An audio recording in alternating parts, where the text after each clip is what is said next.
끝났죠? 네. 예. 아마 제 설명을 다 이해하신 분은 절대의 비교의 어떤 문제 나와도 틀리지 않을 겁니다. 난이도가 높아도 다 풀 수 있을 거예요. 네, 오늘은 환율부터 들어가야 될 거예요. 47쪽이네요. 맞죠? 47쪽에 9번 문제부터입니다. 환율의 결정과 변동 이렇게 되는데 환율에 대해서 이론 전기 간단하게 하고 우리 문제로 갈게요. 잘 아시겠지만 자국화폐와 자국화폐하고 외국화폐하고의 교환 비율이 환율인데, 자, 이때 이 환율을 표시하는 방법이 있었죠. 자국화폐 기준이에요? 외화 기준이에요? 외화 기준이었죠. 그러니까 외화 기준으로 하니까, 외화 기준 표시하니까 이런 식이죠. 1,000원, 4달러 이런 식이죠. 그러니까 결국은 이 환율 표시의 의미는 외환 시세를 의미한다고 그랬어요. 달러의 가격, 달러의 가치를 의미한다 이렇게 말씀을 드렸고, 이게 이제 1,000원보다 비싸지면 환율 인상인 거고, 이거보다 싸지면 환율 인하가 되는 것이죠. 그리고 결정 방법은 두 가지로 나눠졌죠. 사회주의 국가에서는 주로 고정환율 제도죠. 근데 자본주의 국가에서는 변동환율 제도란 말이에요. 그러니까 우리나라는 변동환율 제도라고요. 그러니까 변동환율 제도니까 환율은 어디서 결정되냐면 외환 시장에서 결정된단 말이에요. 그래서 이 외환 시장은 외화에 대한 수요자, 달러를 필요로 하는 사람, 달러를 필요로 하는 사람 누구가 있어요? 수입업자겠죠. 수입업자가 달러를 필요로 하겠죠. 그 다음에 달러를 공급하는 입자, 이건 수출업자죠. 수출하면 달러를 받아와서 공급하는 것이니까. 그래서 외화의 수요와 외화의 공급이 이퀄, 균형이 이루어지는 점에서 균형 환율이 결정되고 균형 거래량, 외환 거래량이 결정이 되는 것이죠. 그래서 외화의 공급은 수출뿐만 아니라 다양하죠. 수출 말고도 뭐가 있어요? 외국 기업의 국내 투자라든가, 또 외국인의 국내 여행이나 국내 유학이라든가, 또는 교포의 국내 송금 이런 것들이 있겠고, 수요도 다양하죠. 이를테면 국내 기업의 해외 투자라든가, 또는 내국인의 해외 여행이나 해외 유학이라든가, 또는 내국인의 해외 송금 등을 위해서 달러의 수요가 발생하죠. 근데 이 변동 환율 제도에서 주로 출제가 되는 것은 환율이 변동했을 때 환율 변동의 경제적인 효과죠. 근데 이 환율 변동 효과는 주로 환율 인상 가지고 출제가 된다고요. 환율 인하는 한 10% 정도? 90%는 환율 인상 가지고 출제를 해요. 그래서 환율 인상이 되면 곧바로 무역에 영향을 주죠. 수출 수입에 영향을 준다고요. 그러면 환율이 인상됐을 때 말을 바꾸면 평가절하라고 하죠. 평가절하. 앞에는 원화에 이 말이 생략된 거라고 그랬어요. 그 환율이 인상됐을 때 웃는 사람은 누구죠? 수출업자가 웃잖아요. 수출업자는 울고 수입업자는 울어요. 그리고 환율이 인상됐을 때 기러기 아빠는 울어요, 웃어요? 울죠. 집안 얘기예요? 아닙니다. 기러기 아빠는 울 수밖에 없어요. 왜냐면 환율이 오르면 유학형비 더 많이 나가잖아요. 그죠? 뭐 등등. 그러면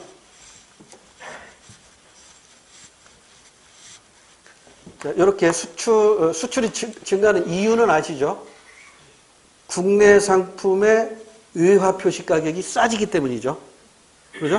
그래서 제가 이론 시간을 이렇게 설명했던 기억이 나요. 이게 인형이 하나 있는데 이게 한국산이다. 한국에서 만든 건데 이게 국내에서 2,000원에 팔려요.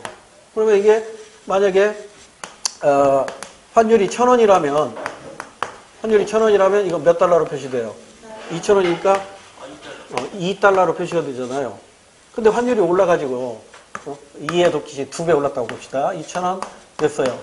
그럼 2,000원이 되면 이제 이때는 2,000원짜리니까 1달러로 표시된다고요. 이와 같이 국내 물건 가격은 그대로 2,000원 그대로 있는데 환율이 인상됨으로써 이 국내 상품 가격이 2달러에서 1달러로 싸진단 말이에요. 반토막 난 거잖아요. 그러니까 미국에서 잘 팔리는 거죠. 수출 잘 되는 거죠. 거꾸로 수입 상품이 국내 원화 표시 가격은 비싸지잖아요. 그래서 수입은 감소하는 겁니다. 그러면 수출이 증가하면 아까 여기 그래프로 나왔듯이 외화의 공급과 외화의 수요를 놓고 볼 때 어느 게 많아진 거예요? 공급이 많아진 거잖아요. 외화의 공급이 많아졌다는 얘기는 우리나라 외환시장에서 외환 보유고가 증가한 거죠. 외환 보유고가 증가한 만큼 여기서 이제 바로 달러가 많아졌으니까 환율은 다시 어떻게 돼요? 하락한다고요. 그러면 이제 환율이 이렇게 인상이 되면 계속 오르는 게 아니란 말이에요. 환율이 인상되면은 곧바로 무역에 영향을 줘가지고 다시 하락한다고. 근데 이게 환율이 인상됐다가 인하되는데 그 시기가 보통 3년 내지 4년 주기라고 하잖아요. 키친 파동에서 공부했었죠. 그리고 환율이 이제 인하되면 이제 다시 여기서 수출은 이때 이제 환율이 하락하면 수출업자는 울고 수입업자가 웃는 거죠. 수입업자가 웃어요.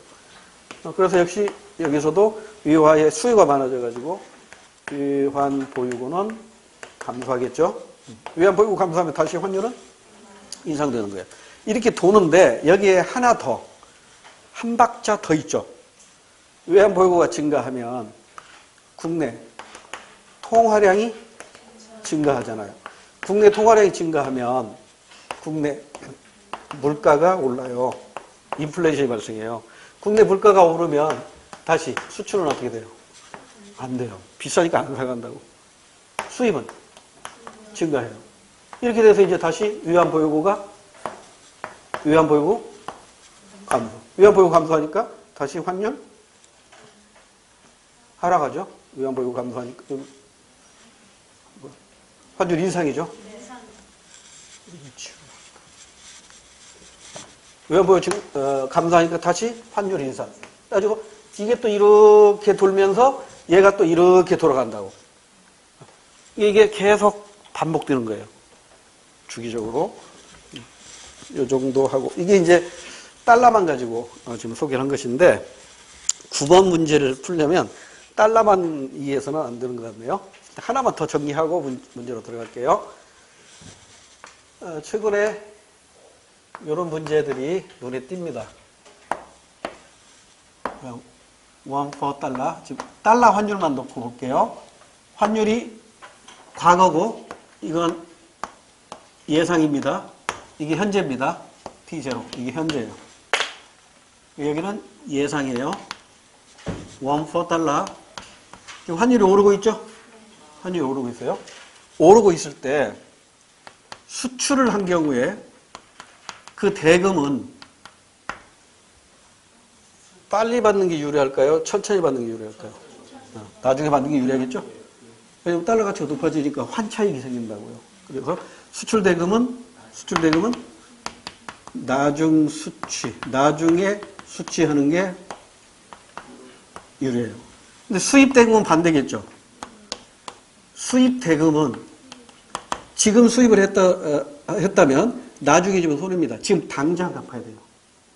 그러죠? 그러니까 이건 지금, 그러니까 빠를수록 대금은 지금 지급하는 게 유리합니다. 이게 너무 쉬우니까 이거 가지고 잘 안 내고 그 다음이 이제 시험 문제 자주 나오는데 차관 유체입니다. 외화로 빌린 돈이에요. 이거 상환은 빨리 할수록 유리하겠죠?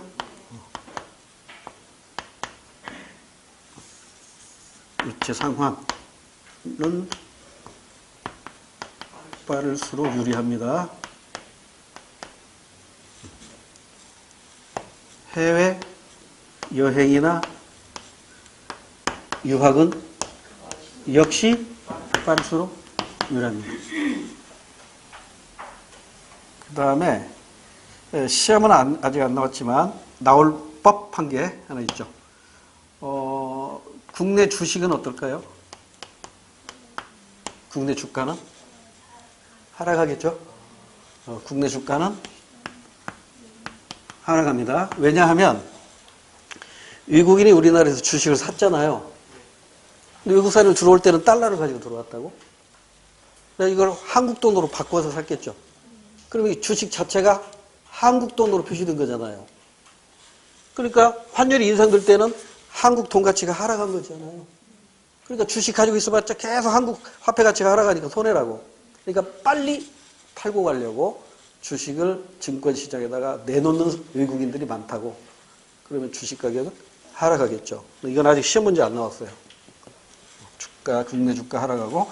그럼 국내 이자율은 어떨까요? 달러 가격이 오른 만큼 국내 돈 가치는 떨어지겠죠. 금리 인하하겠죠. 자, 그래서 이 두 가지가 시험 문제 언급이 안 됐던 것이고, 나머지는 언급됐던 것이고요. 하나만 더 짚고 넘어갈게. 환율 인상이 이렇게 예상됐을 때, 의화 표시 GDP는 크게 계산될까요? 작게 계산될까요? 이거 보세요. 지워버렸네.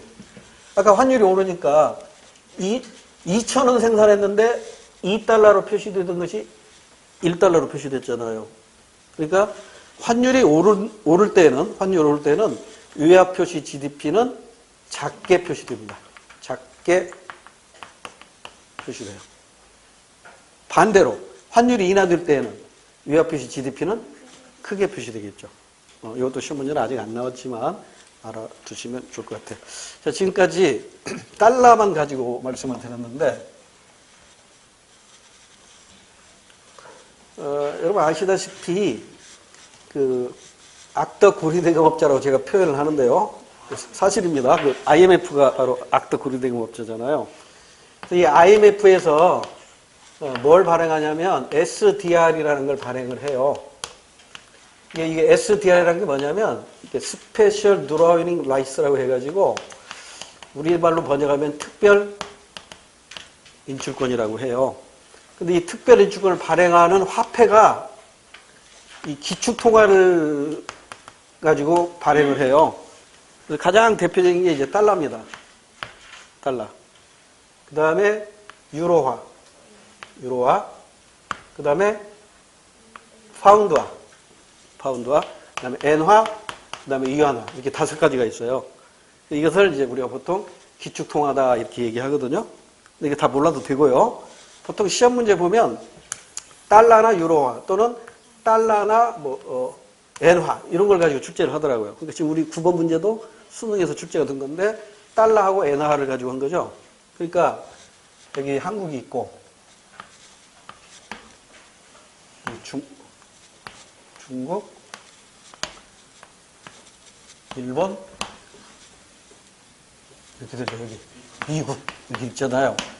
그러면 예전에 85년도로 기억이 되는데 그 플라자 협의란 말 들어보셨나요? 그 일본하고 미국하고 무역을 하는데 미국이 항상 일본에 대해서 무역 적자를 보는 거예요. 그러니까 이제 미국에서 일본에게 이제 압력을 넣습니다. 그때 레이건 대통령 때일 거예요. 레이건 대통령. 레이건 대통령이 일본에다 뭐라 하냐면, 야, 너네 엔화 평가 절상하라. 엔화 평가 절상하라. 이렇게 요구를 해요. 이걸 요구를 합니다. 그러니까 일본에서 이게 85년에 그 미국의 프라자 호텔에서 합의를 해요. 그래서 이걸 프라자 합의라고 해요. 이것을 수용을 했다고. 그리고 잘 보세요. 레이건이 일본 낙하소네에게 야, 엔화 평가 절상해라고 했어요. 그러면 미국의 입장에서는 환율 인상이죠. 일본의 입장에서는 환율 인하가 되는 거죠. 그러니까 환율이 인상되니까 미국에서는 누가 웃어요? 수출업자가 웃는다고. 수출업자가 웃어요. 수출이 잘 되니까. 그러면 이제 무역 적자가 어느 정도 완화가 되겠죠.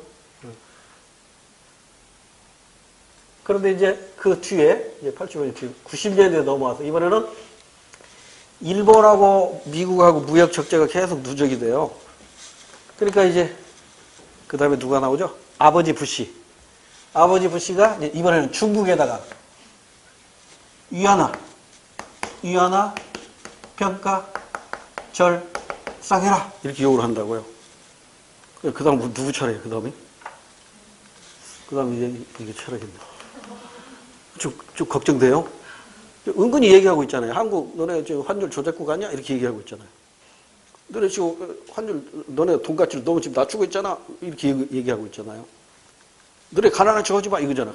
트럼프가 입만 열면 뭐라고 해요? 한국 부자나라잖아 이렇게 얘기하잖아요. 그게 무슨 말이냐요? 그게 바로 야 너네 부자나라인데 왜 이렇게 돈가치가 낮아?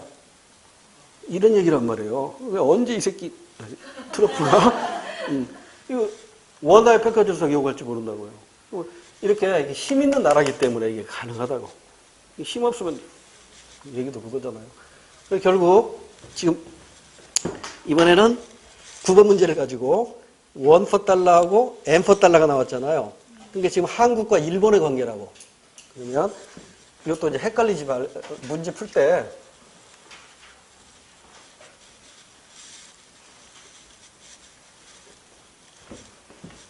그 위안화가 절상이 되고 엔화가 절상이 됐을 때 우리나라도 어부지리를 얻죠. 그잖아요. 우리나라도 중국 수출 늘어나고 일본 수출 늘어났잖아요.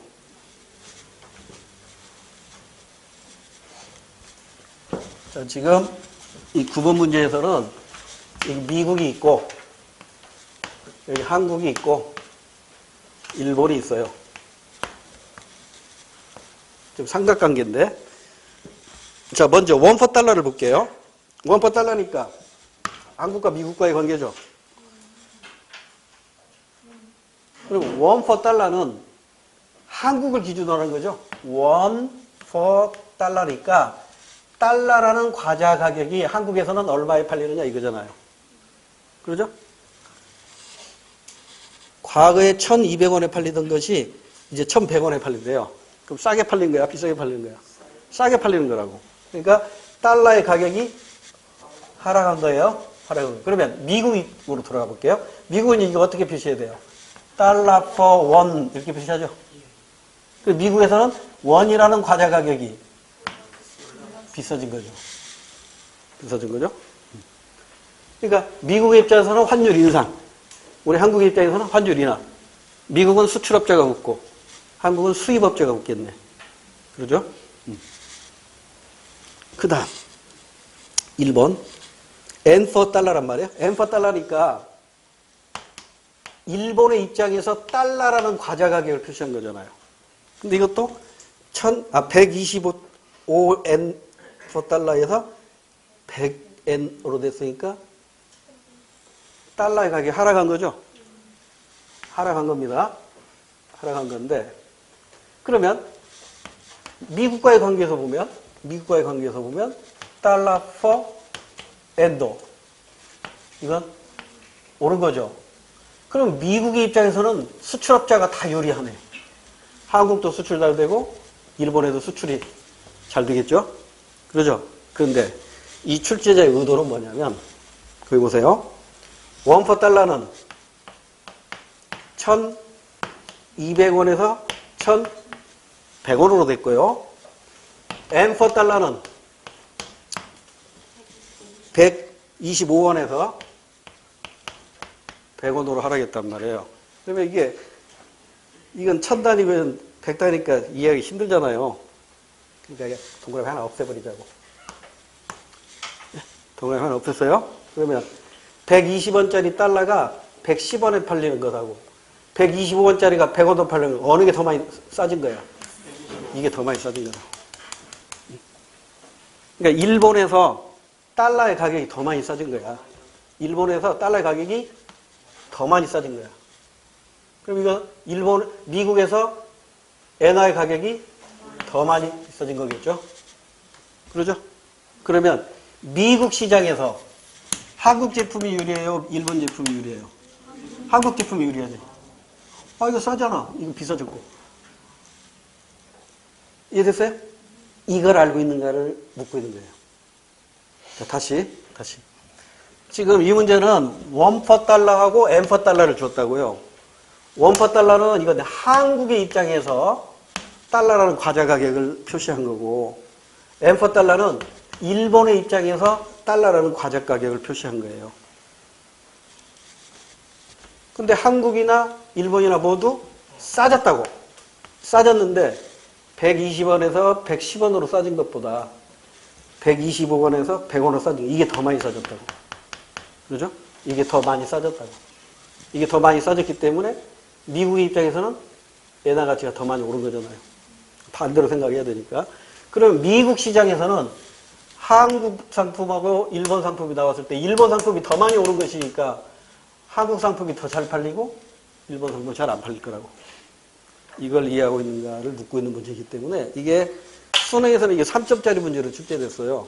그러니까 우리 시험에서는 이거 1분 안에 풀어야 되기 때문에 하나만 가지고 출제할 가능성이 높아요.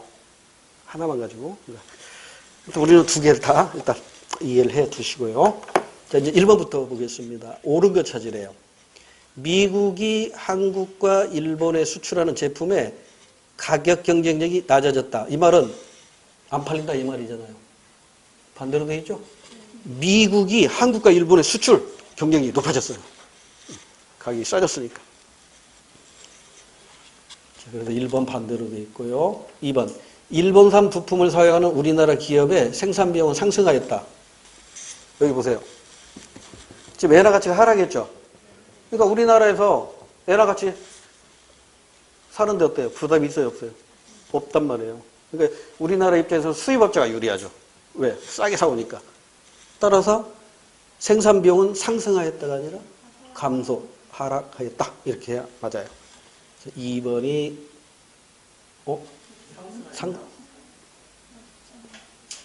생산 비용. 잠깐만. 엔화를 봐야 되니까. 오케이. 말을 거꾸로 해놨네. 일본산 부품을 사용하는 우리나라 기업의 생산 비용은 상승하였다. 엔화 가치가 더 많이 올랐잖아요. 엔고. 엔화 가치가 더 많이. 여기다 포인트 맞추세요. 제가 순간적으로 착각해서 여기다 포인트를 맞췄네. 여기 엔화. 엔화 가치가 높아졌기 때문에 우리나라에서 기업의 생산 비용은 상승했다. 2번이 맞네요. 3번은 왜 틀렸을까요? 미국에 수출하는 우리나라 제품의 가격 경쟁력은 일본보다 낮아졌다가 아니라 높아졌습니다. 우리가 높아졌고요. 그다음에 4번에 달러 표시 채무를 가지고 있는 우리나라 기업의 원리금 상환은 증가가 아니라 1,200원에 갚아야 할 걸 1,100원에 갚으면 되니까 감소한 거죠. 일본도 마찬가지죠. 원리금 상환 부담은 모두 감소했다. 이렇게 맞아요. 9번 문제는 어느 하나만 제대로 이해하시면 됩니다. 10번 문제 옳은 걸 고르라고 했네요.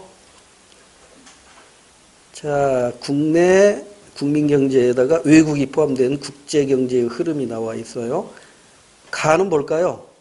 가게나 기업에게 제공하는 실물이니까 공공재라든가 사회간접자본이라든가 이런 거겠죠. 따라서 1번 가는 사회간접자본을 포함한다. 맞네요. 정답입니다. 자, 나머지는 공부거리로 유형의 물자만 나는 생산 요소에 대립되는 생산물이겠죠. 생산물은 유형, 무형의 용역도 포함이 되니까 2번 틀렸고요. 3번 다가 기업이죠. 기업은 초과 이윤을 얻기 위하여 생산한다. 아니죠. 정상 이윤입니다. 정상 이윤을 극대화하는 것이지 초과 이윤을 극대화하는 건 아니니까요. 그 다음에 4번에 환율이 상승하면 라는 수출이죠.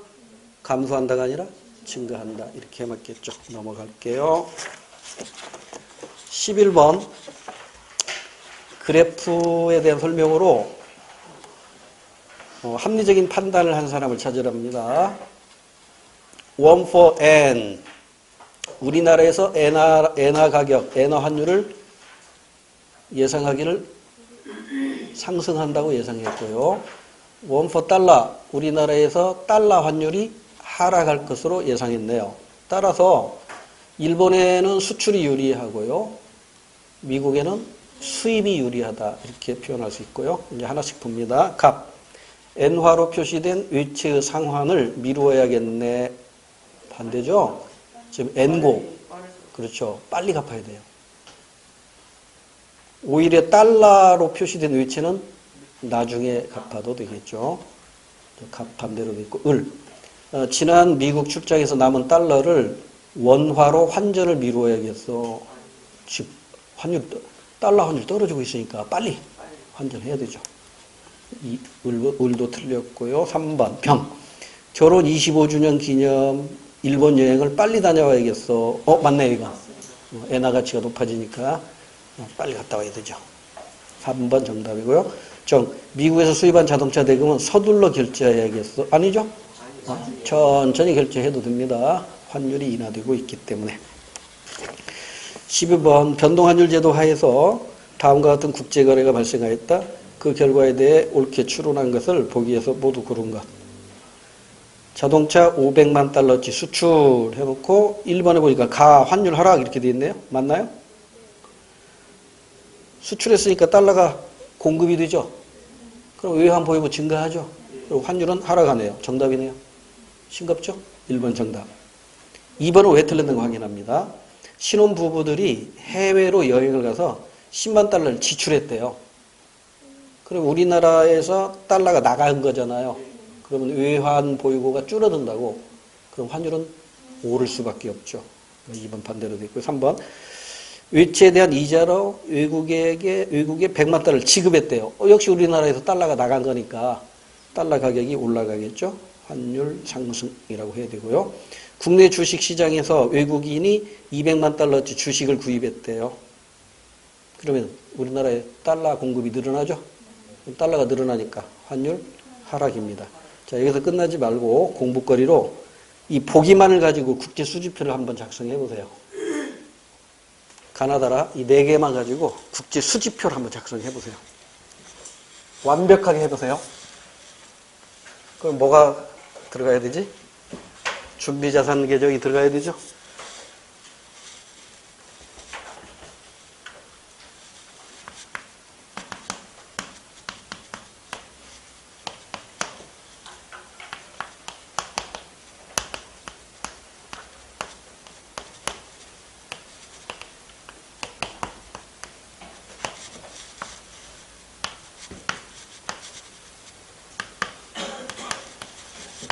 자, 국제수지는 3가지로 구성된다고 그랬죠?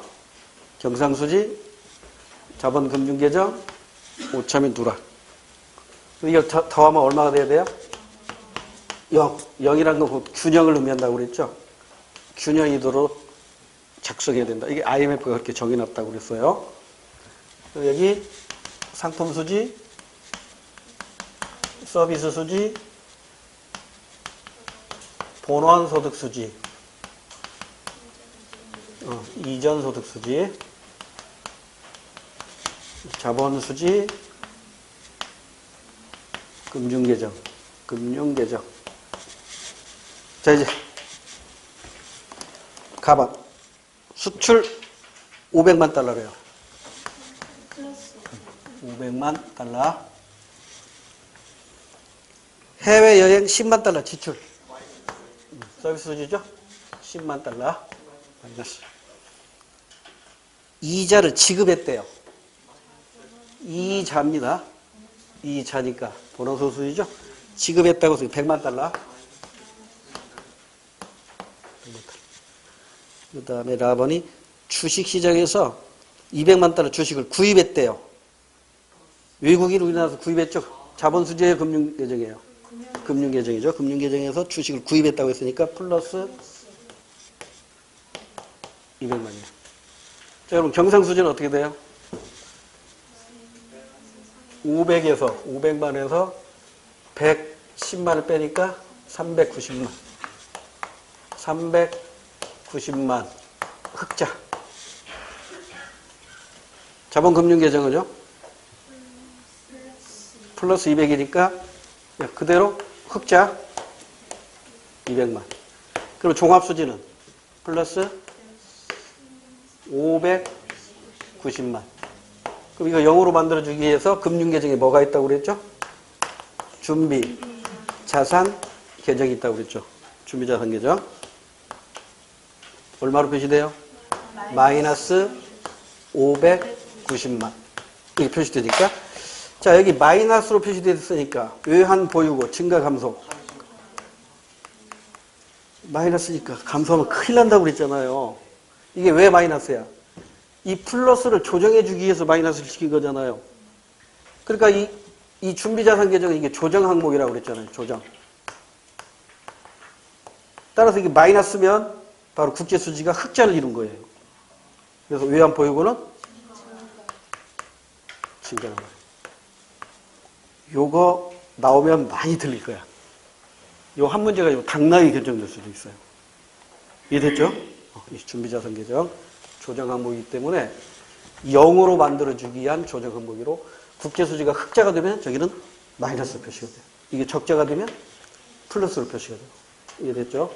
여기까지 공부를 해놔야 완벽하게 준비가 되는 거예요. 그래서 12번까지 마무리를 했고요. 13번. 다음과 같은 상황을 초래할 수 있는 경제적 사실로 옳은 것은 고객 한 달 뒤에 미국 여행을 가는데 환전은 언제 하는 게 좋을까요? 직원. 지금보다는 나중에 하는 것이 더 이익입니다. 아, 그러면 달러 가치가 하락하고 있다는 얘기겠죠? 환율이 인하되고 있으니까 환율 인하 요인을 찾으면 되겠죠. 1번. 정부가 외환시장에서 달러를 계속 팔고 있어요. 매각하고 있으니까 정부가 가지고 있는 달러를 외환시장에다 내놓는다는 얘기야. 그러면 시중에 외환시장에 달러 양이 많아지니까 환율은 하락하겠죠? 따라서 정답이네요. 자, 나머지 공부거리. 최근 세계 외환시장에서 달러화의 강세가 계속되고 있다고. 강세가 계속됐다면 빨리 환전해야겠죠. 빨리 싸게 사야 되니까 빨리 해야겠지. 그 다음에 우리 기업들의 미국산 원자재 수입 대금 결제 규모가 늘어나고 있대요. 그럼 달러가 더 많이 필요하다는 얘기죠. 그럼 환율은 올라가게 되겠죠. 우리나라를 찾는 미국 관광객들의 지출이 큰 폭으로 감소했대요. 그럼 외화의 공급이 줄어드니까 환율은 오르게 되겠죠. 그래서 1번만 환율 인하의 요인이고요. 나머지는 환율 인상 요인입니다. 자, 14번은 공부거리로 이해하시면 됩니다. 이와 똑같이 시험 문제 나올 수는 없고. 그림은 경쟁국인 A국의 화폐의 평가 절상이, 자, A국을 미국이라고 생각하세요. 이해하기 쉽게. 자, 미국 화폐의 평가 절상이니까 환율 인상입니다. 환율 인상이 우리나라 상품 수지에 영향을 미치는 경로를 나타낸 겁니다. 바르게 짝지은 걸 고르래요. 자, 미국에서 화폐의 평가 절상, 즉 미국에서 환율 인상한 거예요. 그럼 우리나라의 입장은 뭐예요? 환율 인하겠죠. 미국에서의 환율 인상은 우리나라의 입장에서는 환율 인하의 효과가 나타나겠죠. 자, 그럼 미국에서 달러화의 평가 절상을 했으니까 미국산 상품의 가격, 수입 가격, 그러니까 미국이 우리나라로부터 수입하는 가격이죠. 그러니까 우리나라 입장에서 미국에 수출하는 거지. 조용한 것이 좀 이해를 덜 했는 모양이다. 자, 다시 그럼 한국으로 볼게요. 한국은 지금 환율이 인하됐어요? 인상됐어요? 인하됐죠? 그럼 환율이 인하되면 미국에 대한 수출은 증가해요? 감소해요? 잠깐만요.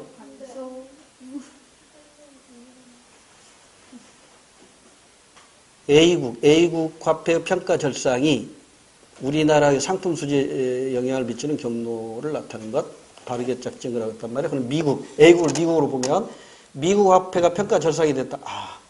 미국 화폐가 평가 절상됐으니까 우리나라 입장에서 환율 인상이죠. 미국의 입장에서는 환율 인하고.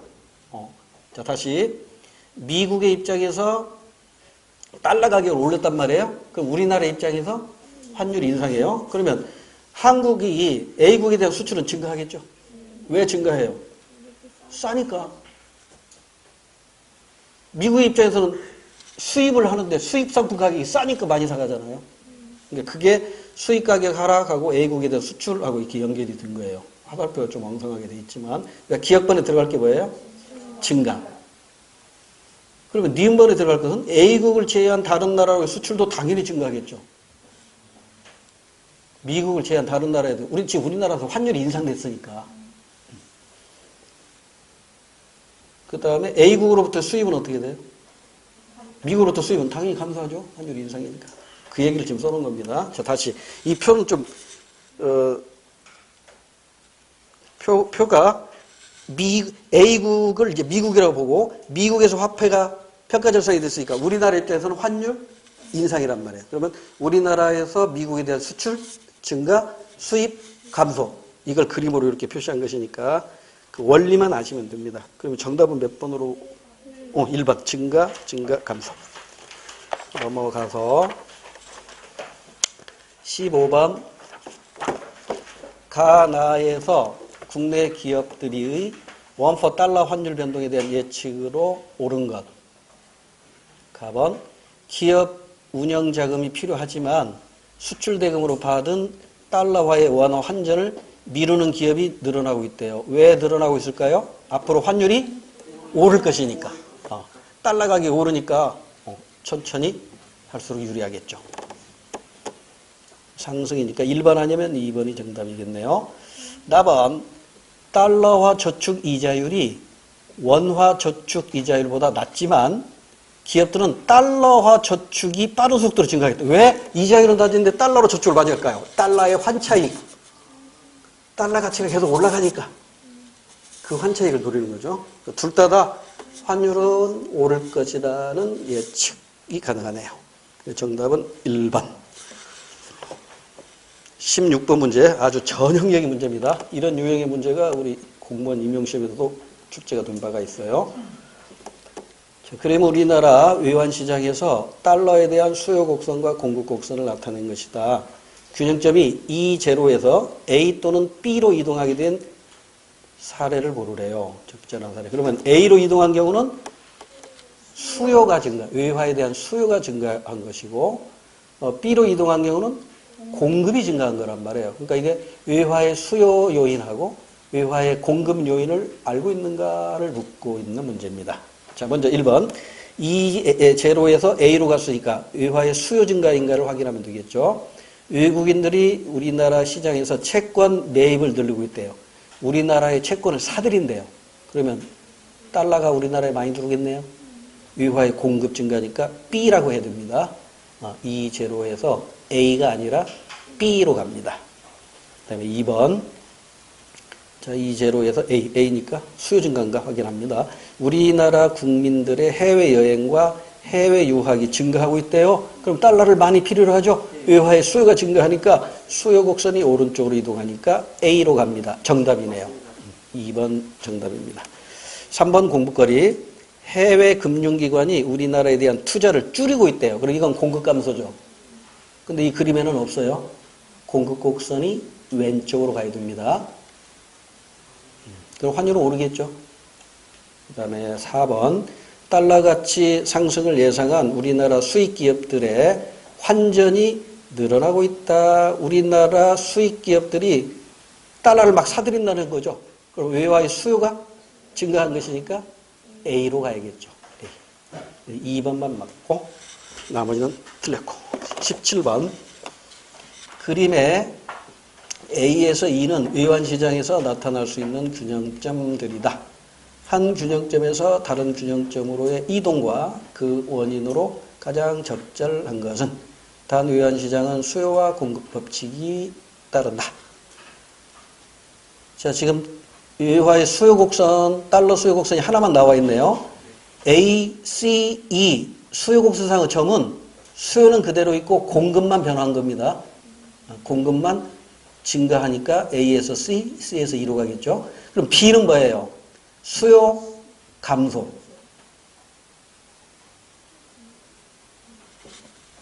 수요 감소. 공급은 확인이 불가능하네요. D는 어때요? 수요 증가.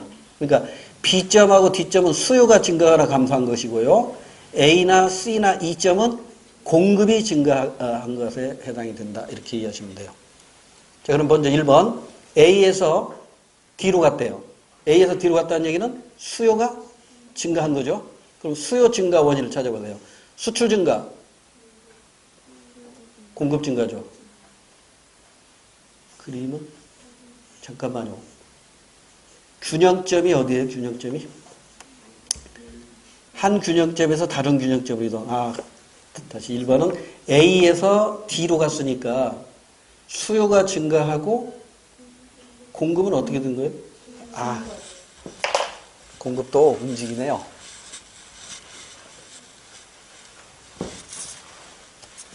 그려놓고야 눈으로 하려니까 잘 안 되니까 그릴게요. 여기 환율이고요. 여기는 수량. 여기가 A점이고 D점이 여기란 말이에요. 그럼 A점이 이렇게 돼 있을 거라요. 여기서 균형이 이루어졌겠죠? 이게 공급. 그럼 D점으로 갔으니까 수요 증가해야 되죠. 수요 증가하고. 공급도 이렇게 증가해야 된단 말이에요. 그러니까 수요도 증가하고 공급도 증가해야 돼요. 수요도 증가, 공급도 증가. 자, 원인 수출 증가, 공급 증가. 자본 유출 증가. 우리나라 돈이 외국으로 나가려고 한대요. 그러면 원화로 나가요? 달러로 나가요? 달러로 나가니까 외화의 수요 증가. 1번 정답이네요. 자, 나머지 공부거리. 자, 이번에는 A에서 E로 간대요.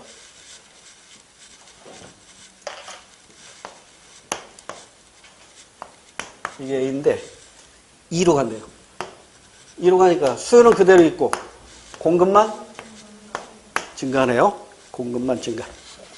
수출 증가, 자본 유출 증가 아니라 유입 증가라고 해야겠죠. 그 다음에 3번 C에서 A로 간대요. C에서 A로 갔어요. 그러면 수요는 그대로고 공급이 감소한 거죠. 자, 수출 감소, 공급 감소. 자본 유출 감소, 수요 감소예요. 그래서 잘못되어 있고. 그 다음에 C에서 B로 간대요. C에서 B. 그러면 수요 감소, 공급도 감소. 됐죠? C에서 B로 가니까 수요도 왼쪽으로 가고 공급 공급도 왼쪽으로 가잖아요. 그러면 수출 감소, 공급 감소. 자본 유입 감소, 이것도 공급 감소네. 둘 다 공급 감소니까 틀렸죠. 1번만 맞는 것으로 정답. 그다음에 국제수지인데 아까 예습을 했어요. 국제수지표는 이게 IMF에서 정해놓은 것이니까 IMF에서 정해놓은 대로 암기할 수밖에 없어요. 세 가지 영역이 뭐였더라? 경상수지, 자본 및 금융계정, 오차 및 누락인데 오차 및 누락 가지고 시험 문제는 거의 안 내고 있고요. 여기 네 가지가 있죠. 상품수지, 서비스수지, 본원소득수지, 이전소득수지, 자본수지, 금융계정. 항상 이거 더하면 얼마가 나와야 된다? 0. 0으로 만들어주기 위해서 금융계정 안에, 이 금융계정 안에 뭐가 있었다? 조정 항목으로 준비자산 계정이 있었죠. 준비자산 계정이 있었는데 이 준비자산 계정은 아까 얘기한 대로 이게 플러스면 위안보유고 감소한 거야. 위안보유고 감소.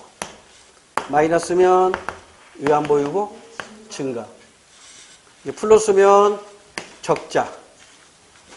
국제수지 적자를 의미하는 것이고 마이너스면 국제수지 흑자를 얘기하는 거예요. 그러니까 거꾸로 생각해야 돼요. 요거 여기서 시험문제 나오면 많이 틀린다고. 그러니까 남들 틀릴 때 우리 맞아야 돼요. 이거 나오면. 자, 이제 18번 문제로 갑니다.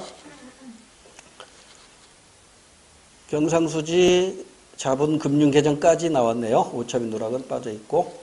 자, 그리고 지급과 수치 이렇게 표시해놨네. 하나씩 보면 되죠. 기업번은 상품수지의 지급이니까 수출이에요, 수입이에요?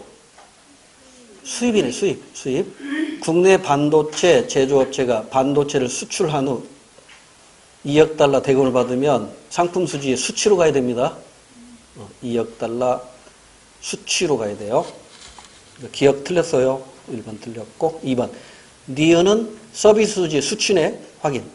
해외에 취업 중인 한국인이 자신의 임금 2만 달러를 국내의 가족에게 송금했대요. 이거 해외에 취업 중인 한국인이 자신의 임금을 국내 가족에게 송금했대요.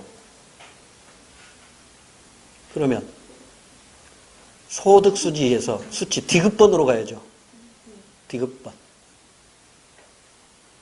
이거 해외 수치소득입니다. 해외 수치소득. 여기서 이제 잊어서 들은 게 하나 있다고 그랬죠. 여기 본원소득수지에 임금이 들어가 있잖아요. 임금은 해외에서 우리가 벌어오는 것도 있고 우리나라에서 벌어가지고 외국으로 붙이는 해외 지불소득도 있죠. 그러죠? 근데 이게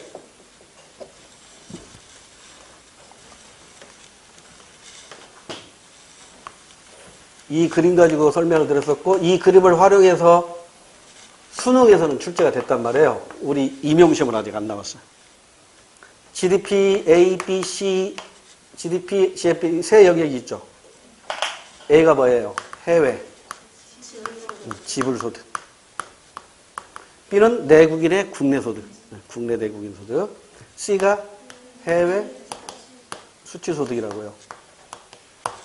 근데 현재 우리나라 수치소득이 많아요? 지불소득이 많아요? 지불소득이 많다고. 지불소득이 많아요. 그러면 이 경우에 GNP가 커요? GDP가 커요? GDP가 크단 말이에요. 이걸 가지고 수능에서 출제가 됐다고. 수치. 지불소득이 크지. 이렇게 된다고요. 그래서 요걸 이해하고 있는가 이렇게 연결을 시켰더라고. 요것 가지고 이걸 연결시켜가지고 출제를 했어요. 수능에서. 근데 우리 임용시험은 아직 안 나왔어요. 그러니까 이것도 다시 본원소득 수지는 임금이 포함되어 있는데 임금은 해외에서 벌어오는 소득이 있고 해외로 지불되는 소득이 있어요. 이 두 가지는 모두 어디에 영향을 주냐면 GDP나 GNP에 영향을 준다고. 그래서 해외 수치소득이 많으면 GNP가 크고요. 해외 지불소득이 많으면 GDP가 커요. 현재 우리나라는 이게 많아요. 우리나라에서 외국 기업이나 외국인이 벌어가는 소득이 많아요. 우리나라가 외국에서 버는 소득에 비해서. 문제 알겠죠? 이것도 같이 알아두세요. 자, 그래서 2번은 서비스 수지가 아니라 소득 수지의 수치로 가야 되고요. 디귿번으로 가야 되고. 그 다음에 3번 디귿이 이제 소득 수지의 수치네요.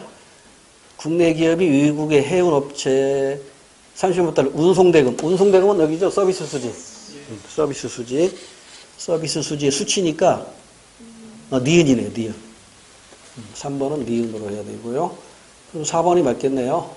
경상 이전 수지 리을 지급이니까. 이전 수지는 이게 무상으로 주는 거라고 그랬잖아요. 그래서 우리 정부가 지진 피해를 입은 외국에 무상으로 원조했다. 무상으로 원조했으니까 이전 수지 지급해요. 우리가 원조를 받으면 이전 수지 수치가 되겠죠. 됐죠? 이걸 스스로 한번 또 작성해 보세요. 표 작성해 보면 이제 준비자산 계정이 얼마가 표시되어야 되는가 이것도 나올 거예요. 스스로 한번 해보시고. 19번 국제수지표 만들어야겠네. 그러죠? 자, 한번 만들어 볼까요? 여기 이걸로 만들면 되겠네요.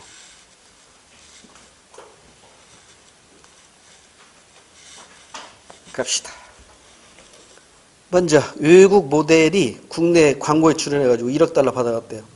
외국 모델이 받는 소득이니까 본원 소득 수지 마이너스죠? 마이너스인데 얼마예요? 1억 달러. 그 다음에 외국 펀드가 국내 빌딩을 구입했대. 오라? 자본 수지예요? 금융 계정이에요? 금융 계정입니다. 자본 수지는 두 가지밖에 없었죠. 해외 이주비하고 특허권의 매매, 특허권 등의 지식재산권의 매매. 그러니까 이건 두 번째 건 2억 달러 구입이니까 플러스네요.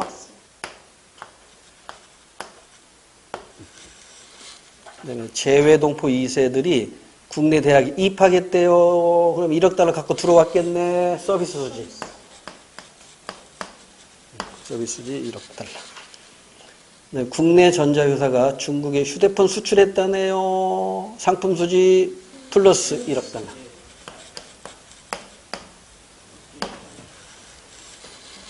그 다음 마지막 국내 자동차 회사가 미국 공장을 설립했대요. 해외 투자죠. 국내 자동차 회사가 미국 해외 투자니까 금융계정 2억 달러 마이너스. 자, 이걸로 이제 국지수지표 완성할 수 있겠죠? 경상수지 얼마? 1억 흑자. 1억 흑자. 자본금융계정 얼마? 균형.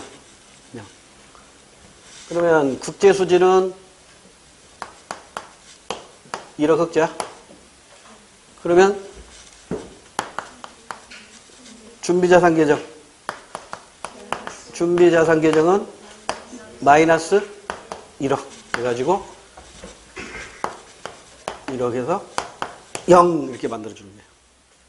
이렇게 작성하는 거다 이 말이에요. 그러니까 이 표를 두고 다음 표에 가면 준비자산 계정에는 마이너스 1억을 표시된다. 이렇게 출제할 수도 있겠죠. 됐죠? 그럼 정답은 뭘로 골라야 돼?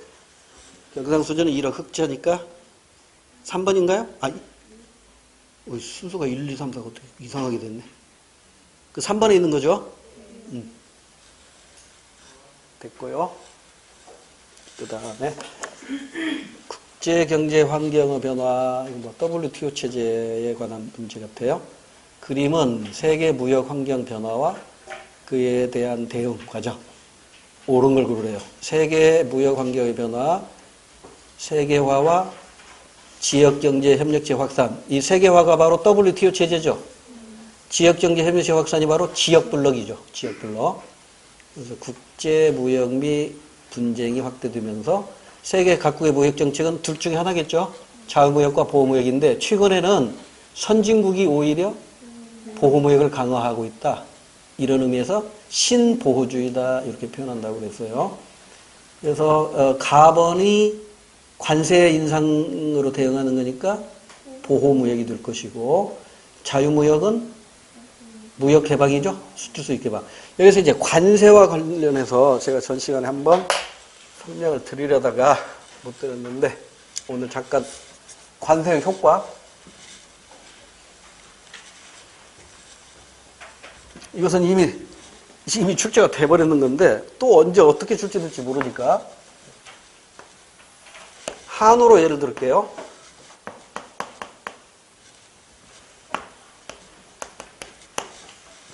한우에 대한 수요 곡선하고 한우에 대한 공급 곡선이 이퀄 균형을 이루는 점에서 한우의 국내 가격이 결정되겠죠? 한 근에 10만 원이라고 가정합시다. 10만 원이. 이렇게 거래될 때 국내에서 소비자 잉여하고 생산자 잉여가 그림으로 표시할 수 있겠죠.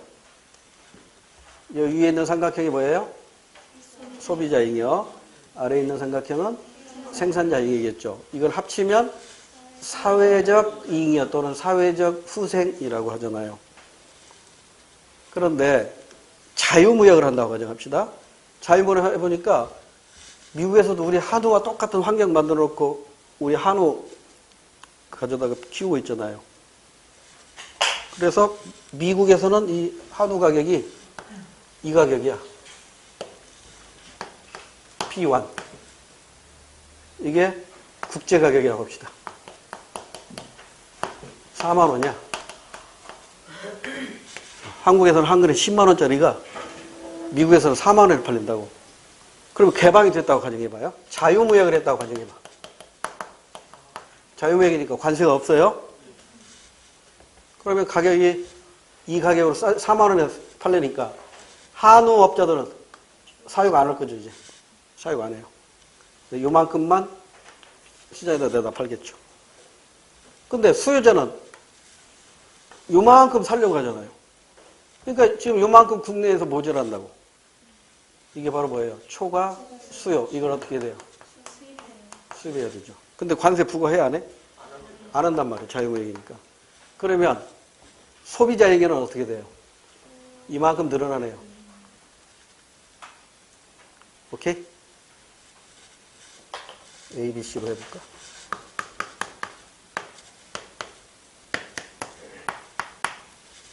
F 필요 없을 것 같은데. 보세요. 개방하기 전에 소비자잉은 얼마? A란 말이에요. 개방 전 소비자 잉여는 A예요. 개방 후에는 어떻게 돼요? 소비자 잉여는 A, B, C죠. 그럼 소비자 잉여 증가분은? 이게 소비자 잉여 증가분이네요.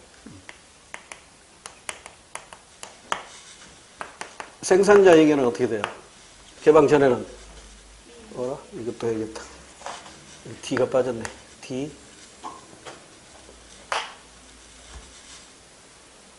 이렇게 해도 상관없겠죠? D, E, F. 자, D. 이것도 필요 없다. D. 그러면 B, D였잖아요. B.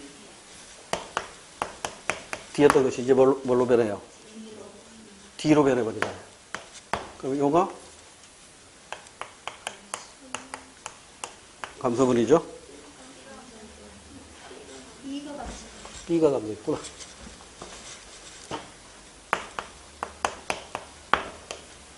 얘가 감소분이라고. 생산자의 감소분. 그러면 이 두 개를 결합해 보니까 사회적 잉여는 얘 감소하고 얘 증가하면서 C가 늘어났네요. C만큼 이건 사회적 잉여 증가분이죠. 그러니까 자유무역을 하면 소비자 잉여 늘어나고 생산자 잉여 줄어들지만 결국 사회적 잉여가 늘어난단 말이에요. 그럼 피해보는 건 결국은 누구예요? 생산자라고. 축산농가란 말이에요. 축산농가. 그래서 이제 정부가 개입하는 거죠. 그래서 이만큼 관세를 부과한다고 가정합시다. 그럼 이게 관세 부과 후 가격이 되겠죠? P2라고 해봐. 그러면 그래프가 또 좀 복잡해지는데 소비자에게는 줄어들죠. 얼마큼 줄어요? 요만큼. A, B, C, D 다시 표시하기가 애매해서 그냥 할게요. 요만큼 소비자에게 줄고 생산자에게는 요만큼 늘죠.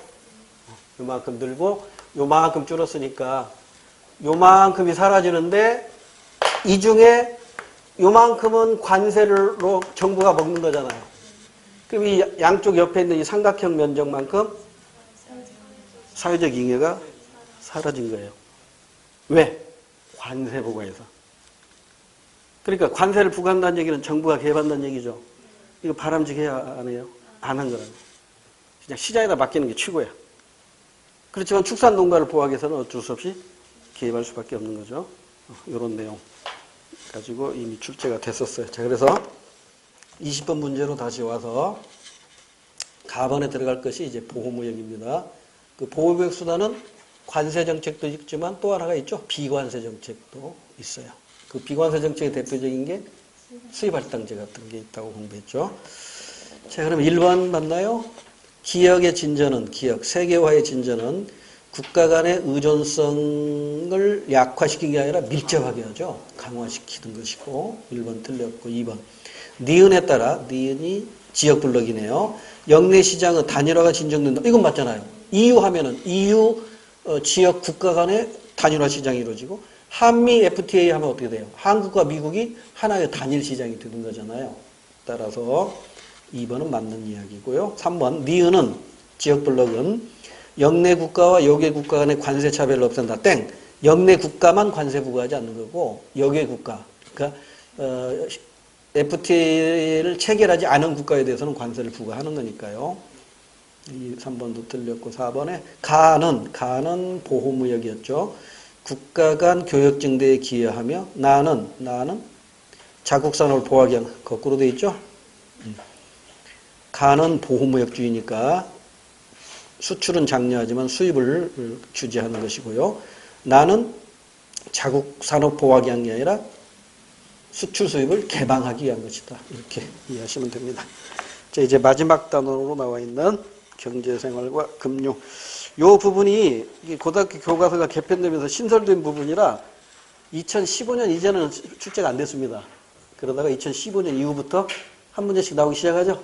올해도 나올지 모르니까 한 문제 대비하셔야 됩니다. 자, 1번 문제. 자료에서 현재 조개 껍질을 많이 갖게 된 사람을 순서대로 바르게 배열한 것은. 자, 여러분 부자되는 방법을 알려주는 단원입니다. 이 부분은 돈 관리를 잘 해야 돼요. A국에서 조개 껍질은 중요한 자산으로 간주된다. 이게 수능 기출 문제거든요. 얼마든지 조개 껍질을 뭐 비트코인으로 바꿔가지고 출제할 수도 있습니다. 가상화폐. 자, 조개 껍질의 연간 가격 상승률은 3%래요. 시간이 흘러도 부패하거나 마모되지 않는다. A국 주민 가불병은 1년 전 동일한 100만 원의 금액을 각각 다른 방식으로 투자하였다. 자, 조개 껍질을 사서 1년간 안전하게 보관했대요. 그럼 이 사람은 1년 동안에 얼마 벌어요? 3% 벌겠죠. 조개 껍질의 연간 가격 상승률이 3%니까 가만히 가지고 있으면 100원짜리가 103원이 되겠죠. 이 사람은 수익률은 3%예요. 을을 보세요. 연이율 4%의 1년 정기예금에 가입해 뒀다가 그 원리금으로 조개 껍질을 샀대요. 1년 동안 그럼 이 사람은 얼마를 번 거예요? 4% 번 거죠. 그러니까 갑보다 을이 똑똑한 거죠. 그 다음에 병. 돈을 1년 동안 금고에 보관했다가 조개 껍질 샀다. 금고에 보관했대요. 은행에다 보관했다면 이자라도 붙지. 그냥 장롱 속에다 숨겨놨던 거잖아요. 이거 이자도 안 붙어요. 이 사람은 여기는 지금 물가가 안 나와 있지만 물가가 오른 만큼 이 사람은 손해보는 거예요. 그러니까 병은 그대로 100만 원이고 값은 103만 원. 을은 104만 원 벌었다. 이렇게 생각하면 돼요. 그럼 이거 어떻게 해야 돼? 많이 갖게 된 사람 순서니까 을갑병. 을갑병. 여러분 중에 병 같은 사람은 없겠죠? 장롱속에서 가만히 가지고 있으면 새끼 안 칩니다. 은행에 맡기거나 주식을 사거나 채권에 투자하거나 그래야겠죠. 그 다음에 2번 문제로 가서 다음 글에 나타난 2011년 말 값의 자산, 부채, 순자산 설명으로 옳은 것. 단 순자산은 자산에서 부채를 뺀 거래요. 이것도 상업북이라고 혹시 들어보셨나요? 북이. 지금 북이 다 컴퓨터로 해버리니까 이 주판 나가면서 북이 안 하는데 여러분 대차대조표란 말은 들어보셨죠? 이게 대차대조표 형식을 잠깐 소개해 드릴게요. 이거 하나 알아두면 대차대조표를 영어로는 밸런스 슛이라고 그래요. 지게 가면 균형을 맞춘 일람표 이런 뜻이에요. 밸런스 슛. 대차대조표인데 이 왼쪽을 우리가 그 회계학 용어로 차변이라고 부르고 오른쪽을 대변이라고 불러요. 이런 거 몰라도 되고 이 왼쪽은 여기에다가 자산을 차곡차곡 쌓아놓고 이 자산은 어디에서 비롯된 거냐? 타인 자본으로 타인 자본이 뭐죠? 부채고 그 다음에 자기 자본이라는 게 있어요. 자기 자본. 근데 우리 책에서 지금 문제에서 자산에서 부채를 뺀 것이니까 이 자기 자본은 바로 순산 내 거 이런 뜻이죠. 순자산. 그래서 이제 시작할 때는 똑같이 이게 1월 1일이라면 내가 100만큼의 자산을 가지고 사업을 시작했는데 이 중에 80은 은행에서 빚을 얻어갖고 순수한 내 것은 20으로 시작했어. 이게 이제 1월 1일이겠죠? 1월 1일. 그러면 이제 이게 1년 실항으로 하면 12월 31일 되면 이게 변해요, 안 변해요? 이게 변한다고. 그래서 자산이 이렇게 늘어났어. 120이 됐고 80, 20은 그대로야. 그러면 이게 뭐냐고, 이게. 20만큼 늘었잖아요. 이걸 우리는 당기 순이익이라고 해. 근데 만약에 12월 31일이 됐는데 이렇게 될 수도 있겠죠. 자산을 까먹은 거야. 80이고 80, 20 이렇게 돼. 이게 부채, 이게 자기 자본. 그럼 이건 뭐야, 이거? 이거 20만큼 까먹었잖아. 20만큼 까먹었잖아요. 이거 뭐라고 해? 당기 손실이라고 해.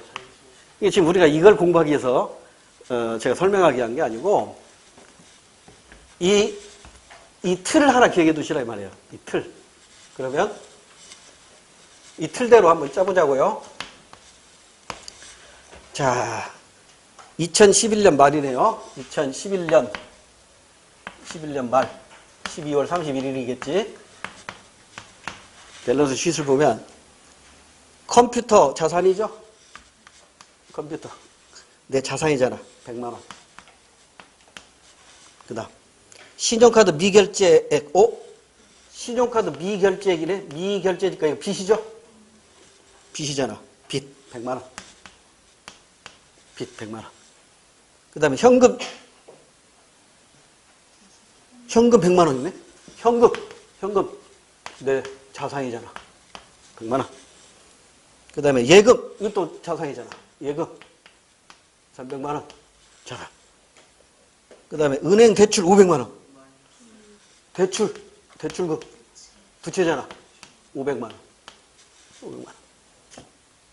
그 다음에 또 뭐가 있어요? 주식 500만 원. 주식은 내 자산이잖아. 500만 원. 컴퓨터 200만 원인가요? 컴퓨터 200만 원. 그럼 자산 총계는 얼마예요? 300. 1100이네. 그 다음에 부채는 얼마예요? 이게 부채란 말이에요. 부채를 제한 나머지 그럼 내 건 얼마야? 500이 되겠지. 이게 순자산. 500이 되겠지. 그래서 1100만. 이게 똑같아야 된다. 근데 이 틀을 기억해 두시라 이 말이에요. 이거 활용 가능한 것이니까. 자, 그러면 이제 문제로 가서 옳은 걸 고르라고 했어요. 자산은 900만 원이다. 땡. 자산은 1100만 원입니다. 그 다음에 순자산은 60만 원이다. 600만 원이다. 순자산은 500만 원입니다. 지출이 수입보다 큰 경우 순자산은 증가한다. 땡. 당연히 감소하겠지. 주식을 처분하여 은행에 예금하는 경우 순자산은 변화가 없다. 보세요. 이 주식을 처분해가지고 예금으로 갔다니까 이것만 움직인 것이니까 이건 변함이 없는 거잖아요. 순자산에는 변함이 없다. 아직 이런 유형의 문제 우리 시험 안 나왔습니다. 수능 기출 문제입니다.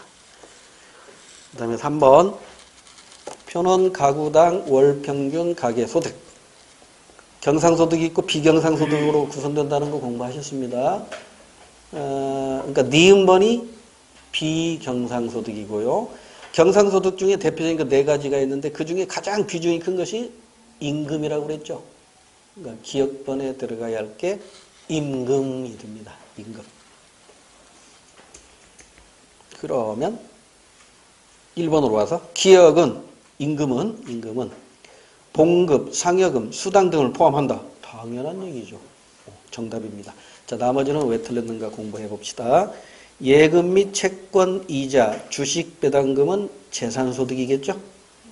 재산소득이니까 니은이 아니라 위에 있는 재산소득에 해당이 되고요. 그 다음에 경상소득 중 무상으로 얻은 소득의 비율이래. 이전소득 비율은 6.6%에서 9.2%로 증가했잖아요. 근데 감소했다고 했으니까 틀렸고. 금액은 어때요? 무상으로는 소득 금액은 174에서 352로 증가했네요. 금액도 증가하고 비율도 증가했어요. 그 다음에 4번. 영리 목적의 경영활동을 통해 발생한 소득. 이게 사업소득이죠? 사업소득은 증가했나요? 감소했나요? 681에서 841로 증가했네요. 비율은 어떻게 됐어요? 비율을 줄었네요. 25.9%에서 21.9%로. 비율은 감소. 소득 금액은 증가. 이렇게 맞아요. 4번도 틀린 거죠. 자, 이제 나머지 세 문제 한번 풀고 잠깐 쉬었다가 국가정치로 갈게요. 4번. 다음 금융상품에 대한 분석으로 가장 적절한 것.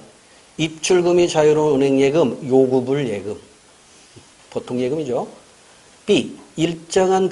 일정액을 입금하고 만기일에 원리금을 받는 은행예금, 정기예금.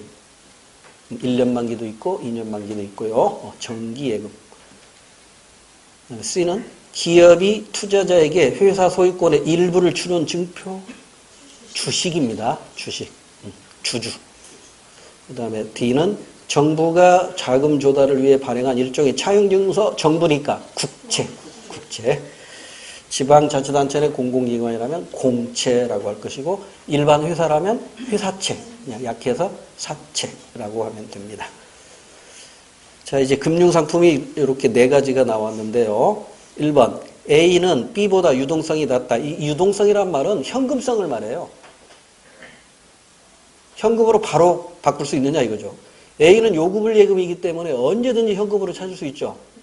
반면에 B는 만기가 지나야만 현금으로 찾을 수가 있기 때문에 A는 유동성이 높고 B가 유동성이 낮아요. 1번 틀렸어요. 2번. B와 C는 수익이 고정되어 있다. B는 수익이 고정되어 있죠. 그러나 C는 주식이기 때문에 배당금 소득도 있고 매매 차익이나 차손을 얻을 수 있기 때문에 수익이 고정되어 있는 건 아니에요. 따라서 2번은 C 때문에 틀렸고요. 3번 C는 주식은 D 국채보다 안정성이 높다. 여러분 회사는 망할 수 있지만 정부는 망하기 어렵잖아요. 그래서 국채가 더 안정성이 높습니다. 그러면 4번이 정답이겠네요. A를 해약하여 요구불 예금을 해약해서 C 주식을 구입하는 것은 안정성보다는 수익성을 중시하는 선택이다. 맞죠? 이게 수익성은 높아지지만 안정성은 떨어집니다. 됐고요. 그 다음에 5번 문제. 소득과 소비를 나타내고 그 45도선을 그어놨죠? 45도선 그 끝에다가 뭐라고 써야 돼요? 소득 이렇게 써야겠죠? 45도니까 이게 소득선이란 말이에요.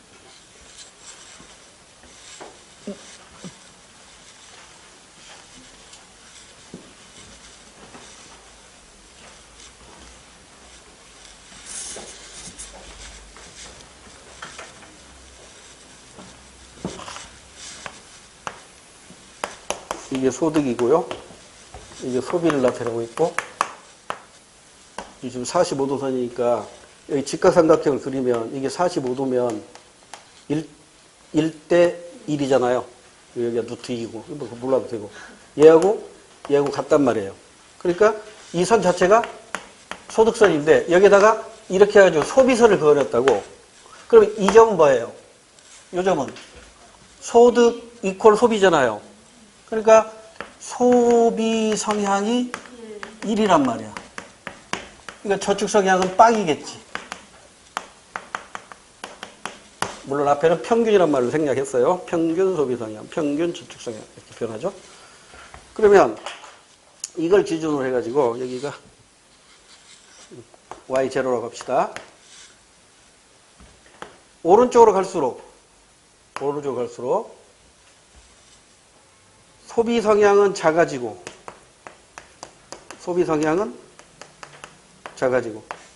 저축 성향은 커지는데 이제 0보다는 커지겠죠. 여기서는 0이었으니까 이 점에서는 저축 성향이 0이었잖아요. 근데 이제 0보다는 커지겠죠. 점점 커지겠지. 됐죠? 요걸 이해하고 있는가를 묻고 있어요. 봅시다. 1번. C에서는 평균 저축 성향은 0이다. 맞네? 평균은 주로 생략합니다. 저축 성향은 0이다. 맞고. 그럼 나머지는 이제 왜 틀렸는가 확인해야겠죠. A에서 E 중 E의 평균 저축성이 가장 적다. E니까 가장 끝에 있죠. 그러니까 저축성이 가장 크죠.